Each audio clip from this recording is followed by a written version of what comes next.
Hi, I'm Tony Shepard, CEO of Breath of Life Records. This week's webisode is going to be a little different. And the reason why is because everyone has been watching the webisodes and said, where has Rebecca come from? We've never heard of her before. So this entire webisode is really kind of just a backdrop as to where Rebecca came from. I've known her since she was 14, and she is an amazing singer. I really love how she interprets a song. There's something about her where it radiates from the inside. It's kind of hard to explain. Once you actually start listening to some of her material, you'll kind of get a glimpse of what I'm talking about. But she is just really anointed. And I want you to be able to experience the Rebecca that I know. So here's a glimpse of Rebecca Adriel. Well, I started singing when I was 2 years old. That was the first time. My mother was the one that got me into the whole music, singing, and she saw that I had a talent. She saw that I would listen to her sing because she used to sing church. When she would practice, she had a little karaoke machine, and I would grab the microphone and I would just start singing. And she said that it was very clear, and it wasn't out of tune or anything. I was on point. I was in tune, and you know, that's where it all started. She thought that I had a talent, and that's how it developed. Singing was not always my passion. I'm not even gonna lie to you.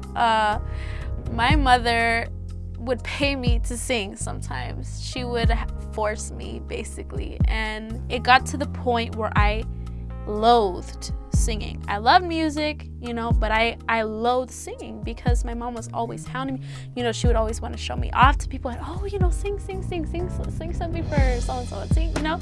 I would always have that pressure, and I hated it. I started hating singing. So, and I think she realized that at a good time, because I was 8 when she finally realized what she was doing, and she was like, you know what? So she backed off. You know, she realized, and after a while, I started missing it. You know, I started missing it. And I would tell her, I'm like, Mom, you know, like, nobody's inviting me to go sing anymore. You know, like, I'm not doing anything. And, you know, so that's where it started to grow in me again. When I was around 8 years old, that's when it started to come back, and I wanted to do it for myself. When I was 11, we took a trip to the Philippines, to Cagayan de Oro, and that kind of really just changed my perspective on ministry, on what it's really about. Music was something that you don't just sing in the shower, and it's not just something that you know, listen to the radio. I mean, music has power over people's lives. Like, I was 11 years old, 10, 11 years old, and people would come up to me. They were grateful. They thought I had a gift, and they were touched by the music. And I was just a kid, you know, like, I wasn't even that great. But I think that kind of changed my perspective on my career, on what I wanted to do, ministry, and that really affected me a lot. So my personal decision why I chose Christian music over mainstream music, over, you know, I've seen so many things in my life.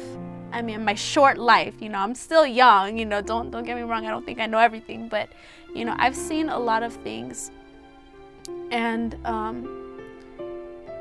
I've seen the way that God has worked in my life. I've seen, you know, in different situations, things that He's done for me, and I'm so grateful. It's more out of gratitude, you know, than anything else. I want to, you know, I want to praise Him, you know, for everything that He's done for me. So that's my only real explanation.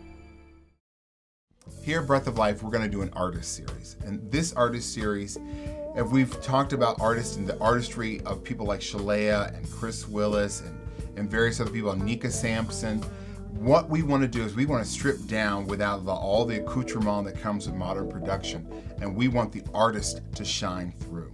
If you think you're one of those artists, please send us a YouTube clip to info@breathofliferecords.com, and we're going to review all the material that comes in, and we're going to see who we think is the best artist. And you may get a spot on the artist series. So send us all of your information. We would love to check it out, and you may be that lucky person who gets a deal with Breath of Life Records. Rebecca is short. Sorry, she'll kill me for saying that. She's like not short. She's just bite size, fun size, munchkin size. We actually, have a little dollhouse for her to keep in. She's all of 5'2". But it is amazing how that much voice can come out of that little package. And I tease her all the time because she has like all of these shoes with the heels are like this tall. And when we go in to adjust the mic height, if she doesn't have her shoes on, all of a sudden it drops 4 or 5 inches. But it's the cutest thing in the world.